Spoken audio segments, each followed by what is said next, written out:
오바마의 현인이라 불리는 살아있는 전설의 투자자 워렌 버핏. 이 워렌 버핏과 점심 식사를 하는 그 이벤트 굉장히 유명하죠. 어떤 경우에는 이 워렌 버핏과 2시간 정도의 그 점심 식사를 하기 위해서 54억 원을 지불해야 한다고 합니다. 물론 이 받은 돈을 워렌 버핏이 뭐 워낙 부자니까 돈벌이의 수단으로 삼는 건 아니고요. 기부를 한다고 하는데요. 어쨌든 54억 원이나 되는 돈을 지불하면서 이 워렌 버핏과 점심을 뭐 식사하기 위해서 하는 건 알겠죠.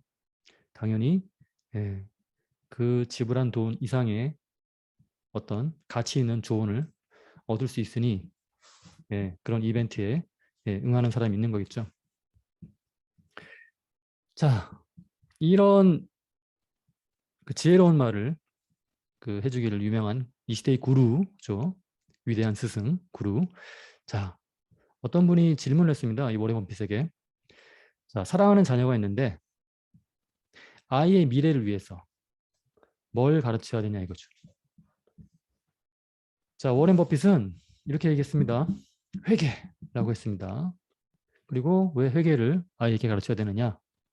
그 이유를 이 회계는 비즈니스의 언어이기 때문에 그렇다고 했습니다. 자, 재무관리 시간에 뜬금없이 회계를 제가 얘기하는데 자, 재무관리의 목적이 뭡니까? 재무관리 이 수업에 또는 재무관리라는 이 컨텐츠 자체의 목적이 뭐냐면 첫 번째는 자산 가치를 측정하는 것이고요. 두 번째는 그 자산 가치를 어떻게 하면 극대화할 것인가 그 방법론을 배우는데 이 재무관리 수업의 목적이 있다고 할 수 있죠. 자, 그럼 가치 측정은 어떻게 하는 것입니까? 여기서 우리가 주로 다룰 그 자산은 우리가 자산이라고 하면 뭐 개인들이 보유하고 있는 아파트, 뭐 토지 등등 많지만 이 재무관리 시간에 말하는 자산이란 건 여러분 일단 기업 가치라고 생각하시면 돼요. 기업. 그러면 이 기업의 자산을 어떻게 측정할 것인가? 네. 한 학기 동안 배울 내용이니까 제가 짧은 시간에 그 내용을 일목요연하게 설명할 수는 없고요.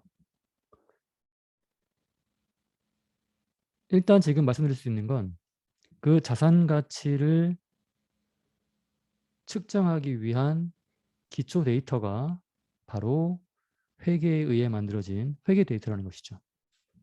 자, 그렇다면 우리가 자산 가치 측정을 하기 위해서 재무관리의 두 가지 중에 하나인 자산 가치 측정을 하기 위해서는 그렇죠. 회계 데이터를 다룰 줄 알아야 하는 것이죠. 자, 회계 데이터를 잘 다루기 위해서는 결국 회계를 알아야 되는데 자, 그러면 회계하면 머리 아픈 건데 자, 여러분들이 머리 아프는 회계 원리라는 과목은 그 회계의 정보를 어떻게 생산하는지에 포커스를 맞춘 과목이라 어려울 수 있지만 우리가 재무 관리를 위해 필요한 회계를 배워야 할 내용은 그 내용은 그 회계 데이터를 어떻게 활용하는지 그 방법론을 배우는 거니까 여러분들이 머리 아파하는 그 회계가 아니라는 점을 미리 말씀드리고 싶습니다. 점 두 가지를 말씀드렸어요. 첫 번째, 회계는 매우 중요하고요. 비즈니스 언어니까 워렌 버핏의 말입니다. 두 번째, 자, 재무관리를 배우는데 왜 뜬금없는 회계냐? 그렇죠. 재무관리의 중요한 두 주제 중에 하나인 기업 자산가치 측정을 위해서는 결국 회계 데이터를 잘 다룰 줄 알아야 한다는 것이죠. 자, 세 번째, 그렇다면 머리 아픈 재무관리를 배워야 되느냐? 아니요. 그건 회계 데이터를 어떻게 작성하는지를 배우는 것이고요. 여러분들이 알아야 할 이 재무관리를 위해 필요한 회계는 그렇죠. 그 만들어진 회계 데이터를, 회계 정보를 어떻게 활용할 줄 아는지, 어떻게 해석할 줄 아는지를 배우시면 되는 겁니다. 자, 그러면 본격적으로 재무관리를 위한 회계 어떻게 되는지. 자, 그러면 회계 정보라고 제가 포괄적으로 말씀드렸지만 우리가 이 재무관리 시간에 배워야 할 회계 정보는 좀 범위를 좁혀야겠죠. 그렇다면 회계 정보는 어떤 모양을 띠고 있느냐? 네, 재무제표라는 모양을 띠고 있다고 보시면 돼요. 자, 그럼 재무제표가 뭐냐? 재무 정보를 제공하는 여러 가지 표를 말 그대로 해석하면 재무제표라고 하는데요. 자, 이 재무제표는요, 하나의 보고서나 장부가 아니라 기업이 일정 기간의 회계연도, 보통 1년이라고 생각하시면 돼요. 1월 1일부터 12월 31일까지 1년 동안을 주기로 해서 매년 작성하는 거죠. 그래서 1년 단위로 매년 작성하는 회계정보 또는 재무정보에 관한 각종 보고서를 망라한 개념이 바로 재무제표라는 것이죠. 자, 이 회계정보는요, 통일된 기준에 따라 일정한 양식으로 그 정보를 필요로 한 자에게 이해관계자라고 하는데요. 전달되죠. 자, 이들 이해관계자에게 쓸모 있는 유용한 정보 전달을 목적으로 하는 게 회계인데, 자, 모든 정보 이용자가 편하게 이용할 수 있어야 되겠죠? 그렇다면 뭡니까? 모든 정보 이용자가 납득할 만한 어떤 표준에 의해서 만들어진 정보여야겠죠. 자, 그래서 이 회계 정보라는 그 정보 전달을 위한 어떤 보고의 틀, 프레임이 바로 재무제표라는 것이죠. 복잡하게 얘기했지만 결국 회계 정보라는 건 재무제표라는 틀로 정보 이용자에게 전달된다고 한 거고요. 자, 그러면 이 재무제표의 종류를 한번 살펴보죠. 그 전에 자, 계정이라는 개념을 살펴보셔야 돼요. 자, 이 계정이란 게 자산, 부채, 각 항목들로 구성이 되어 있는데 여러분 사진 찍기 좋아하시죠?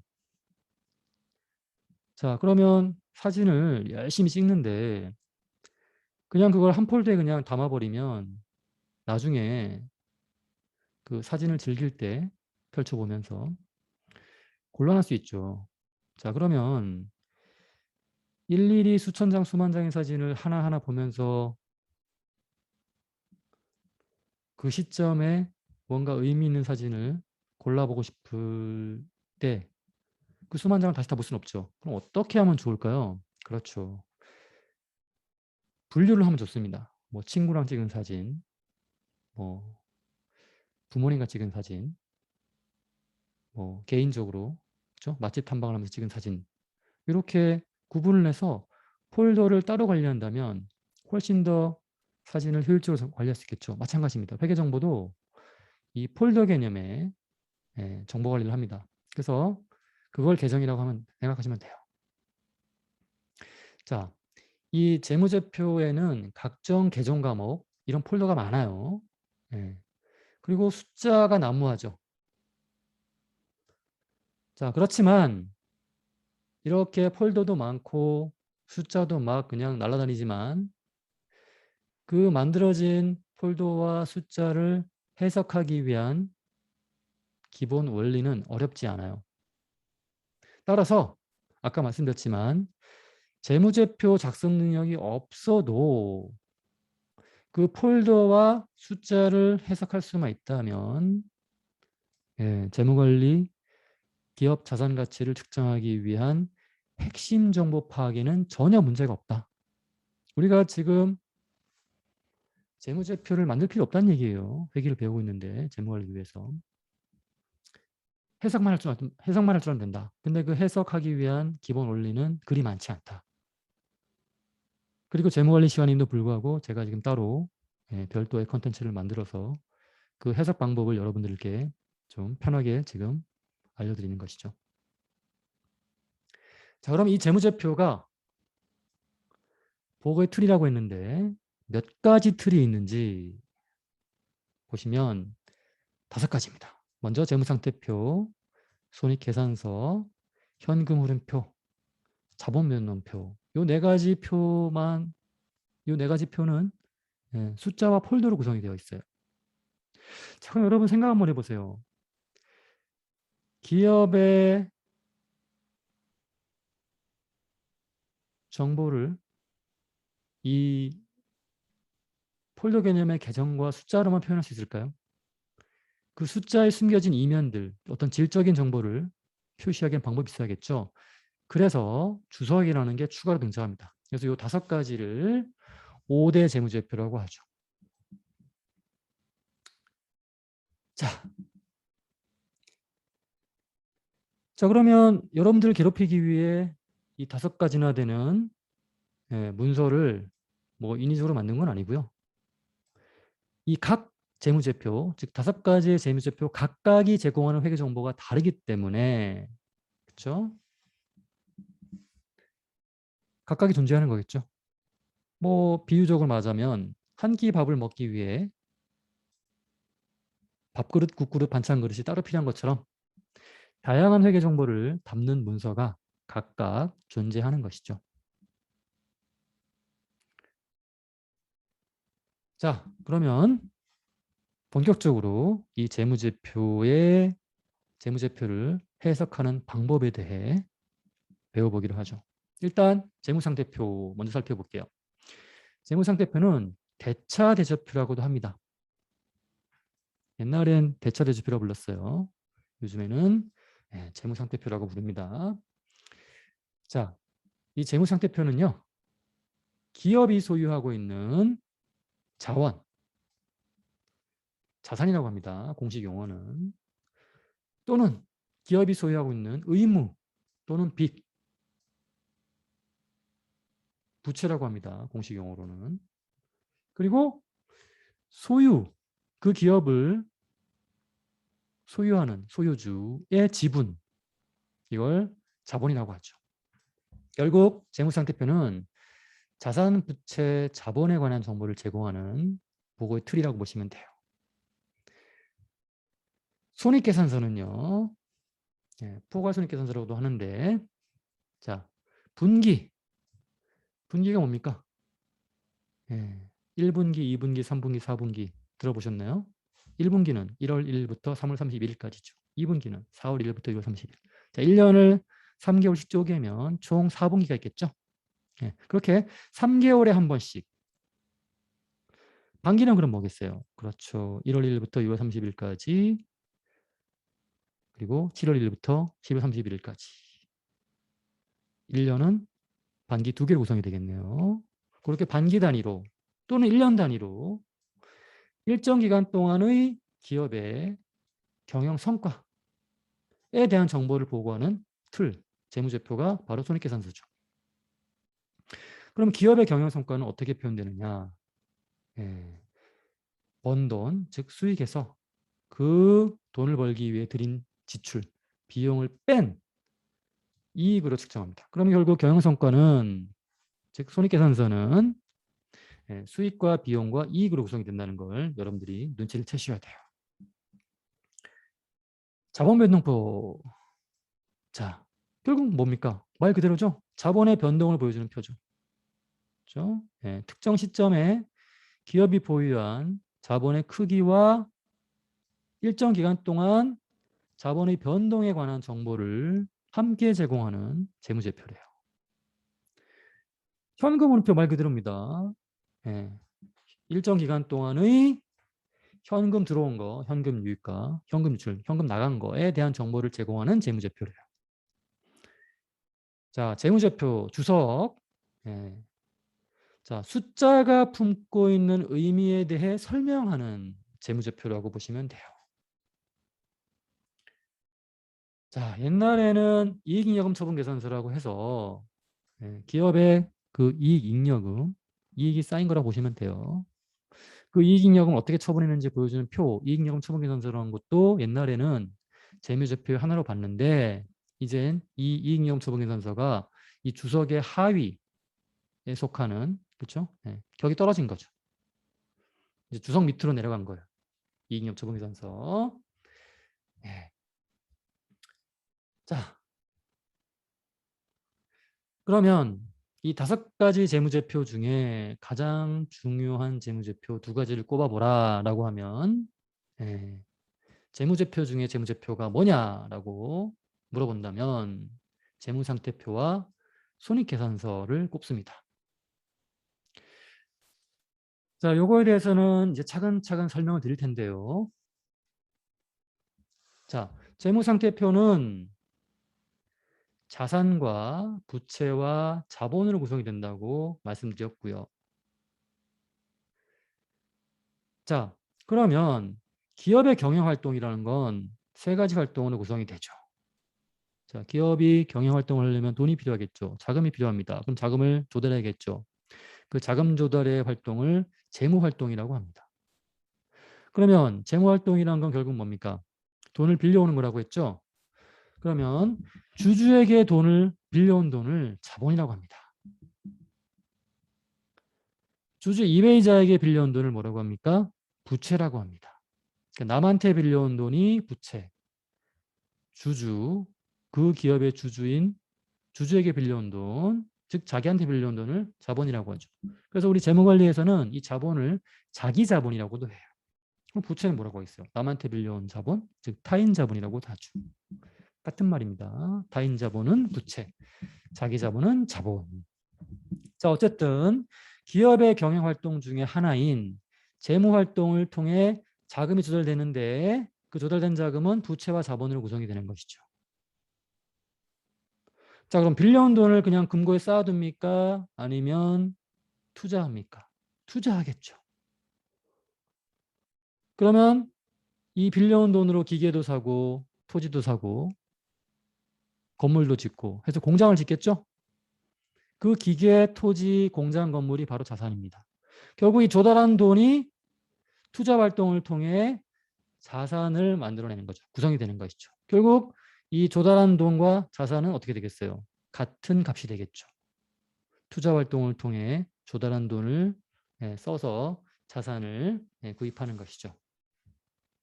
자, 이렇게 공장 건물과 토지, 기계장치를 통해 어떻게 됩니까? 영업활동을 하면 그렇죠. 뭐 제품이 생산이 되어 어떻게 됩니까? 상품, 제품이 만들어지고 그걸 팔아서 뭡니까? 수익을 거두겠죠. 그 수익이 바로 매출액이에요. 그리고 이 매출액을 세상에 공짜가 없죠. 이 매출액을 달성하기 위해 들어간 비용이 바로 매출원가, 뭐 판매비와 관리비 등등이 있죠. 그래서 이 매출액에서 매출원가를 뺀 값이 매출총이익이고요. 매출총이익에서 판매비와 관리비를 뺀 값이 바로 영업이익이 되는 것이죠. 자, 그러면 여러분들이 지금 알아두어야 할 것은 뭐냐면 기업의 경영활동, 3가지 경영활동을 통해서 부채와 자본이 조달되고 그리고 투자활동을 통해 자산이 구입되고 그렇게 해서 뭐예요? 재무상태표가 만들어지고 구성이 되겠죠. 그리고 이 자산을 활용해서 즉 영업활동을 통해서 뭡니까? 매출액을 일구어내고 그 매출액을 일구어내기 위해 들어간 비용을 밑에 쭉 써주면 바로 손익계산서가 만들어지는 것이죠. 자, 이렇게 재무상태표와 손익계산서는 기업의 경영활동을 요약해서 보여주는 표라고 할 수 있습니다. 자, 이 재무상태표와 손익계산서는요. 앞에서도 제가 간략하게 설명드렸지만 둘이 세트 메뉴예요. 세트야, 세트. 손에 손잡고 함께 묶여다녀요. 이 재무상태표와 손익계산서 묶음이 기업의 경영활동의 결과인 재무상태와 경영성과를 거울처럼 반사해 주는 것이죠. 기업은 재무활동을 통해 주주로부터 이거 뭡니까? 엉뚱한 애가 들어가 있네요. 기업은 이 재무상태표와 손익계산서 묶음이 기업의 경영활동을 거울처럼 반사해 주는데 앞서 설명드렸죠? 재무활동을 통해 주주로부터 자본을 조달하고요. 그걸 뭐라고 합니까? 자기자본이라고도 합니다. 주주 이외이자 남이죠? 채권자로부터 부채를 조달하죠. 남한테 빌린 거서 타인자본이라고 합니다. 자, 이렇게 조달된 자금, 자기 자본과 타인 자본 또는 자본과 부채로 제조기업의 경우에는 뭡니까? 토지를 구입하고 그 위에 공장 건물을 짓고 그 건물 안에 기계장치를 들여와 이게 투자활동이죠? 토지 구입, 공장 건물 짓고 기계장치 구입해 오는 거. 자, 그리고 뭡니까? 그러면 공장이 만들어지고 그걸 가동해서 제품을 생산하겠죠. 그리고 그 생산된 제품을 판매하겠죠. 이 판매에서 돈을 버는 게 바로 영업활동이죠. 자, 이렇게 토지, 건물, 기계장치, 공장이죠. 제품 생산을 통한 수익 창출하는 자원이죠. 이걸 회계에서는 자산이라고 합니다. 자, 이처럼 조달된 부채와 자본으로 자산을 구입해서 뭡니까? 영업활동에 인프라로 사용하는데 이 세 가지를 보여주는 표가 바로 뭐다? 자산, 부채, 자본을 보여주는 표가 바로 재무상태표라는 것이에요. 자, 우리 영업활동을 통해 영업수익, 즉 매출이죠. 매출액이 발생하겠죠. 이러한 영업활동을 통해 영업활동을 위해 세상에 공짜가 없죠. 돈을 벌기 위해 반드시 뭡니까? 영업비용, 대가를 치러야 돼요. 그게 바로 뭡니까? 매출원가와 판매비와 관리비죠. 뒤에까지 배웁니다. 하나하나 뜯어볼 거예요. 회계 안 배우신 분은 너무 스트레스 받지 마시고.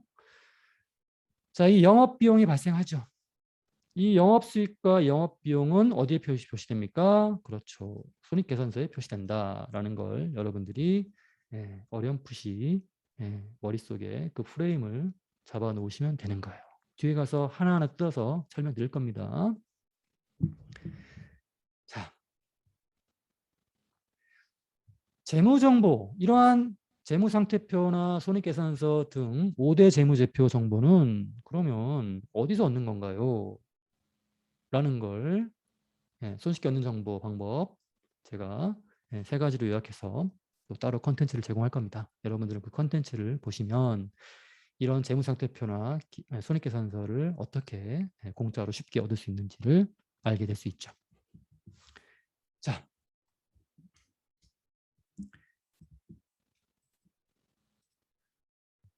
자, 그럼 이제 본격적으로 하나하나 뜯어보기로 하죠. 자, 먼저 기업의 재산을 보여주는 재무상태표에 대해 배워보죠. 자, 재무상태표는요, 일정 시점의 기업의 재무상태, 즉 자산, 부채, 자본을 보여주는 재무제표 중에 하나죠. 자, 재무상태란 자산, 부채, 자본 크게 봐서 즉 자산 폴더와 부채 폴더와 자본 폴더로 구성이 되는데 자산 폴더를 열면 그 안에 또 자산들이 들어가 있어요.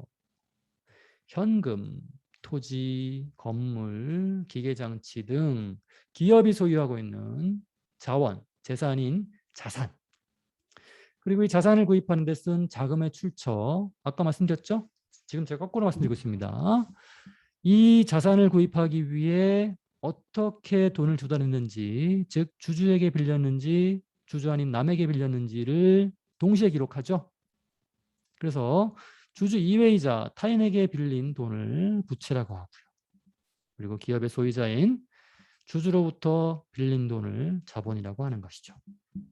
자, 그래서 결국 이 재무상태표는 자산, 부채, 자본을 보여주는 표라고 하고 아까 살짝 말씀드렸지만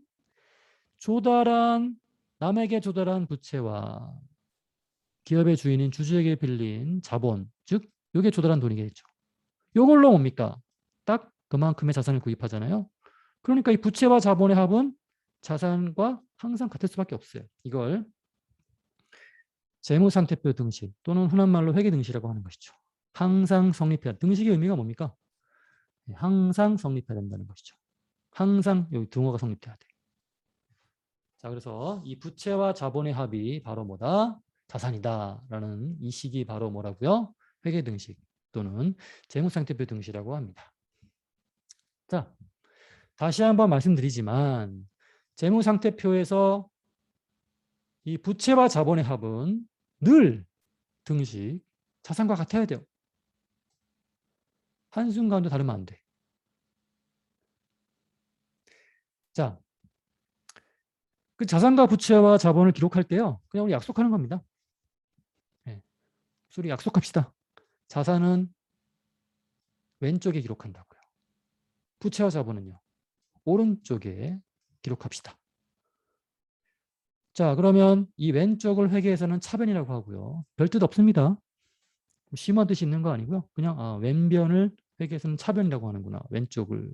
자, 우리가 오른쪽을 회계에서는 대변이라고 하는구나. 뭐 그거 아닙니다, 여러분.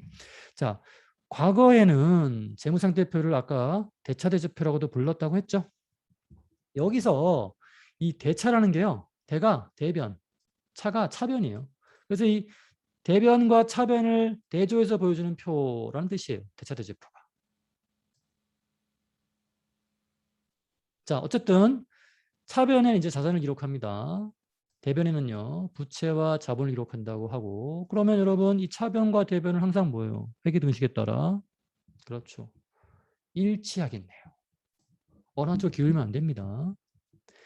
자, 자산에는요, 이 부채와 자본을 투자 활동을 통해 쓴 거죠. 그 결과예요.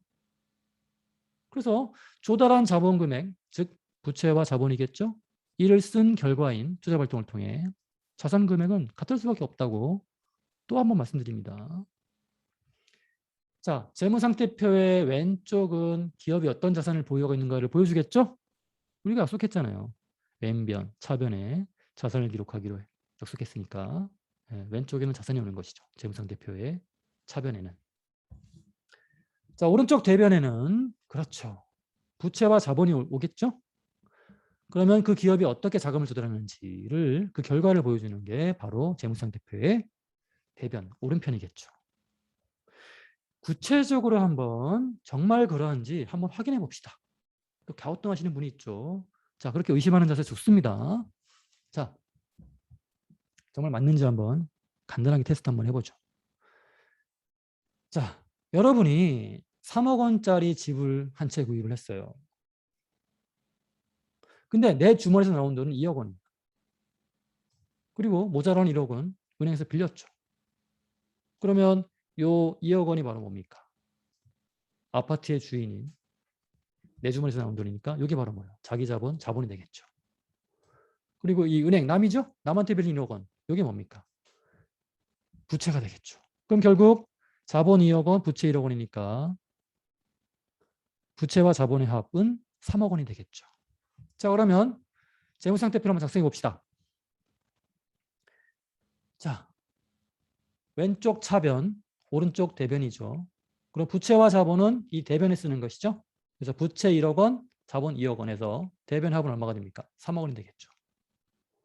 그리고 차변, 아파트, 자산이죠. 그죠? 아파트가 아니네요. 집이네요. 자, 자산 3억 원. 그럼 뭡니까? 자산 3억 원은 부채 1억 원 플러스 자본 2억 원. 합이 같아야겠죠. 그럼 여러분, 이게 재무상태표인데 이걸 딱 보면 뭘 알 수 있어요, 여러분? 자, 차변만 만약 보여줬다면 이, 이 사람에게 지금 아파트 3억 원짜리 있다는 걸 알겠는데 그 3억 원을 어떻게 조달해서 샀는지를 알 수가 없는 것이죠. 그러면 자산도 보여주면서 동시에 대변에 그 3억 원짜리 자산을 어떻게 구입했는지, 어떻게 조달해서 자금 조달해서 구입한 건지를 동시에 보여주면 훨씬 더 인과관계가 확실하게 보여지겠죠. 보다 뭐예요? 풍부한 정보가 제공이 되는 것이죠. 자, 그래서 요 3억 원짜리 아파트를 어떻게 구입했는지 그 자금의 원천, 조달 자금의 원천을 보여주는 것이죠. 3억 원을 어떻게 조달해서 구입했냐면 아파트를 2억 원은 이 아파트 집주인 지돈으로 산 거, 지돈을 조달한 거고 1억 원은 남한테 빌린 거야 라고 정보를 제공하는 것이죠. 자, 삼성전자의 재무상태표를 가져왔어요. 2020년 보시면 여기 구성하시기 재밌죠. 이 칼럼은 52기, 즉 2020년 12월 31일 현재 시점에 자산, 부채, 자본을 보여주는 것이고요. 이 칼럼은요.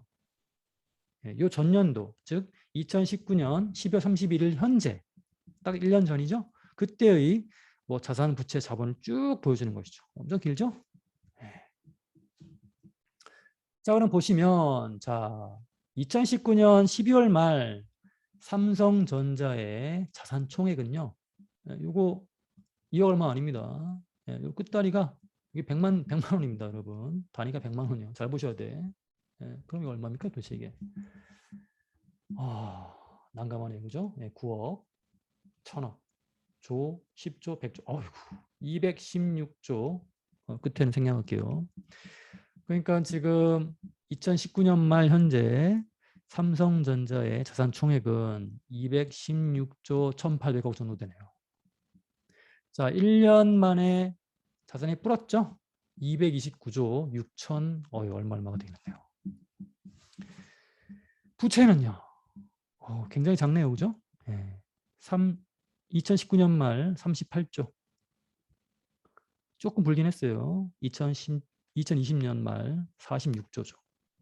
그러면 자산이, 자, 그러면 부채는 어떻게 됐어요? 이 자산과 부채와 자본의 합은 어떻게 돼요? 일치하죠? 그 부채가 46조면 자본은 183조. 그럼 요 부채 46조 플러스 자본 183조 합한 게 뭐예요? 즉, 요 부채와 자본의 합이 요거죠. 부채와 자본 총계. 자, 둘이 일치하겠죠? 자산 총계와 부채와 자본의 합과. 그걸 여러분들이 확인할 수 있는 것이죠. 자, 재무상태표 실제로 확인해 봤고요. 자, 그러면 재무상태표는 차변과 대변으로 나누어지고요.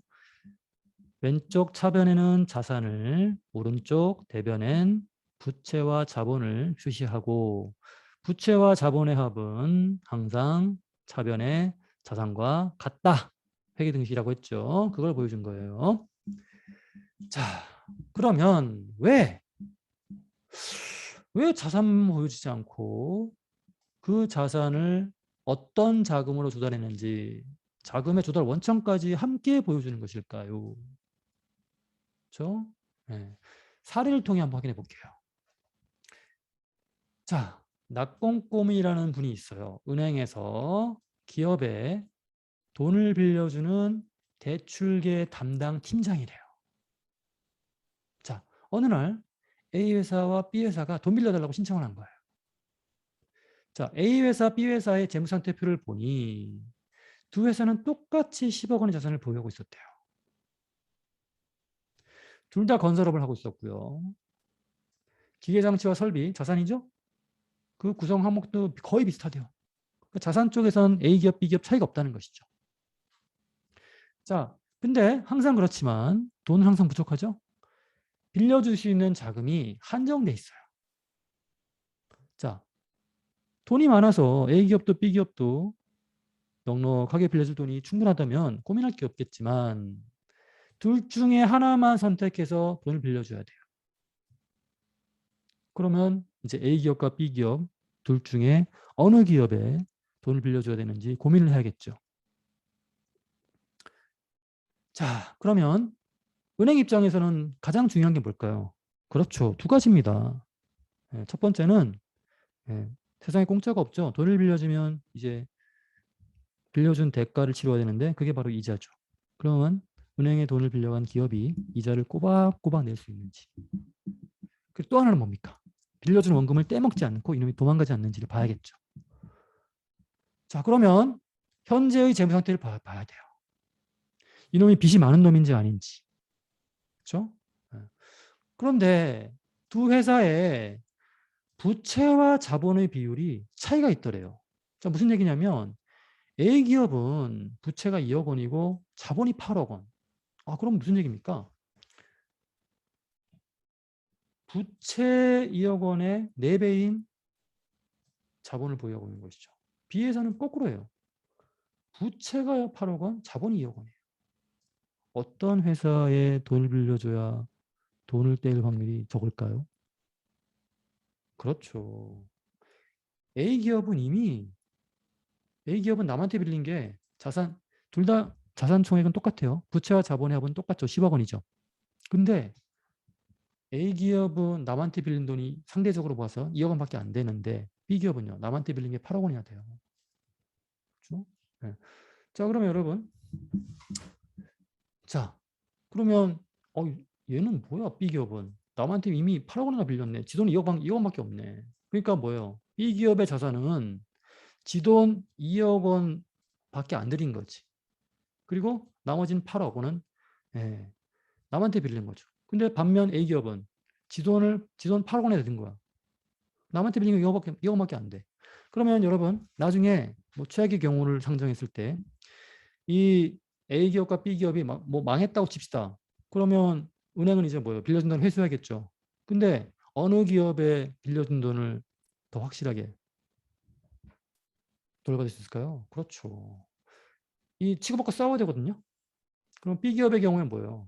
예, 채권자가 이미 많은 거야. 예, 그래서 결론이 뭐냐면요. 예, 딱 봐도 뭐예요? 나중에 다시 배우겠지만 A기업이 B기업보다 뭐예요? 재무구조가 건강한 거예요. 재무구조가 건강하다는 얘기는 예, 이 자본 대비 부채 비율이 낮은 거. 상대적으로 B기업은 자본 대비 부채 비율이 훨씬 높죠. 자본이 2억인데 부채는 8억이잖아. 자본 대비 부채가 4배나 되지만 B기업은요. 자본 대비 부채가 4분의 1밖에 안 되잖아. 그렇죠? 네. 부채 대비 자본 대비 부채가 낮을수록 재무 구조가 건강한 거예요. 여기까지 배우게 됩니다. 일단 이 정도만 여러분 이해하시면 되고. 그럼 당연히 뭐예요? 그렇죠. 네. A기업이 돈을 빌려줬을 때 상대적으로 B기업에 빌려주는 것보다 돈 떼일 확률이 훨씬 덜한 거지. 자, 이 판단을 어떻게 할 수 있었죠? 그렇죠. 자본 대비 부채 비율을 봤을 때. 그렇죠? 그러면 여러분들이 한번 확인할 수 있는 게 이거죠.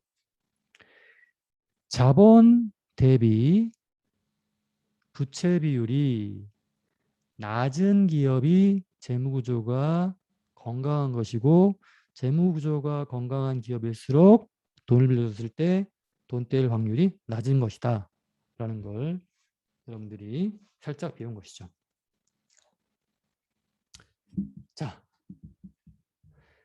한 기업의 재무 상태를 보고할 경우 단순히 자산뿐만 아니라 이들 자산의 자금 조달 원천까지 함께 보고해야 뭐예요?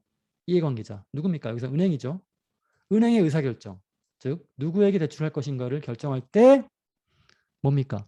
이 자산만 보여주는 게 아니라 자본과 부채까지 동시에 보여주는 게 뭐예요? 은행의 의사결정에 보다 유용한 정보가 되는 것이죠. 자, 바로 이겁니다.